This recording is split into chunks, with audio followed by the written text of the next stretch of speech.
Hi అండి అందరికీ. ఎలా ఉన్నారు అందరూ? ఇవాళైతే మా మదర్ పచ్చి బొప్పాయి కూర చేస్తున్నారనమాట. ఇందులోకి మెయిన్‌గా కావాల్సిందేంటంటే పచ్చి బొప్పాయిని ఇలా సన్నగా ముక్కలు కట్ చేసి పెట్టుకోవాలి. అందులో తిరగమాతకి ఎండుమిరపకాయలు, పచ్చిశనగపప్పు, కరివేపాకు, ఆవాలు మెయిన్‌గా పొడి చేసి పెట్టుకోవాలనమాట. ఇంగువ, పచ్చిశనగపప్పు, మిగతా తిరగమాత గింజలు కావాలనమాట. ఇలా కొంచెం బాండీ వేడయ్యాక నూనెలో ఫస్ట్ ఎండుమిరపకాయలేసుకొని అందులో తిరగమాత గింజలు, పచ్చిశనగపప్పు, మామూలుగా తిరగమాత గింజలు, ఆవాలు ఇవి వేసుకోవాలి. పచ్చి బొప్పాయి అనేది మనం ఎక్కువగా తినమండి. ఎక్కువగా పండిన బొప్పాయి తింటూ ఉంటాము. పచ్చి బొప్పాయిలో కూడా చాలా హెల్త్ బెనిఫిట్స్ చాలా ఉన్నాయి. అది డైజెషన్‌ని ఇంప్రూవ్ చేస్తుంది. హెయిర్ లాస్ ఉంటే హెయిర్ లాస్‌ని తగ్గిస్తుంది. స్కిన్ ప్రాబ్లమ్స్ ఉంటే స్కిన్ ప్రాబ్లమ్స్ కూడా చాలా మంచిదనమాట. Vitamin A and vitamin C పుష్కలంగా ఉంటాయి పచ్చి బొప్పాయిలో. ఇలా కూర చేసుకునేటప్పుడు ఏంటంటే లేత పచ్చి బొప్పాయి తీసుకుంటే అది చాలా మంచిది. తొందరగా ఉడుకుతుంది.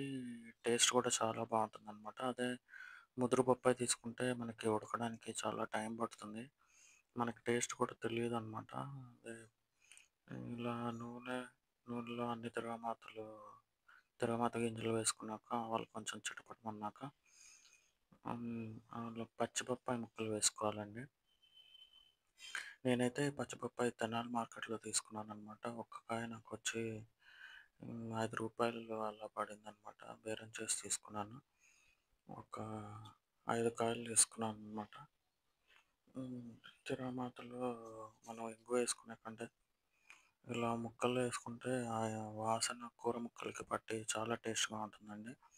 ఇక్కడెక్కడ మేము ఇది యూజ్ చేయలేదు. ఉల్లిపాయ గాని, వెల్లుల్లిపాయ గాని యూజ్ చేయలేదు. ఇలా తిరగమాత గింజలు ముక్కలేసుకున్నాక కొంచెం పసుపు, ఉప్పు, నీళ్ళేసి కూరని మగ్గించుకోవాలనమాట.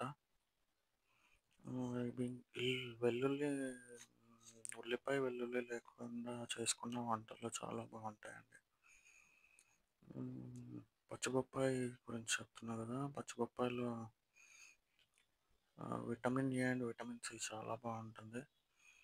హెల్త్‌కి చాలా మంచిది. నీళ్ళు వేసుకొని కొంచెంసేపు సిమ్‌లో పెట్టుకోవాలండి. హైలో పెట్టుకుంటే మనకి పైకి ముక్క ఉడికినట్టుగా కనిపిస్తుంది గానీ, లోపల మాత్రం ముక్క ఉడకదనమాట. ఎప్పుడైనా ఏ కూర చేసుకున్నా మనం గుర్తుపెట్టుకోవాల్సిందేంటంటే హ్మ్. సిమ్‌లో పెట్టుకొని చేసుకుంటేనే బావుంటుంది. కూర చేసుకునేటప్పుడు గూడా ఎక్కువగా ఈ ఇత్తడి పాత్రలు గాకుండా ఇలా ఇనుము పాత్రల్లో చేసుకుంటే హెల్త్‌కి మంచిదన్నట్టుగా నేను ఇనుప బాండీ తీసుకురావడం జరిగిందనమాట. ముక్క ఉడికిందా లేదా అది నోట్లో పెట్టి చూసుకునే కంటే ఇలా చెరిపి చూసుకున్నా మనకు అర్థమైపోతుంది ముక్క ఉడికిందా లేదా. మా అమ్మగారు చెప్తున్నారు నాకు ఇంకా ముక్క ఉడకడానికి కొంచెం టైం పడుతుంది. ఇంకా 2 నిమిషాలు పడుతుంది అని.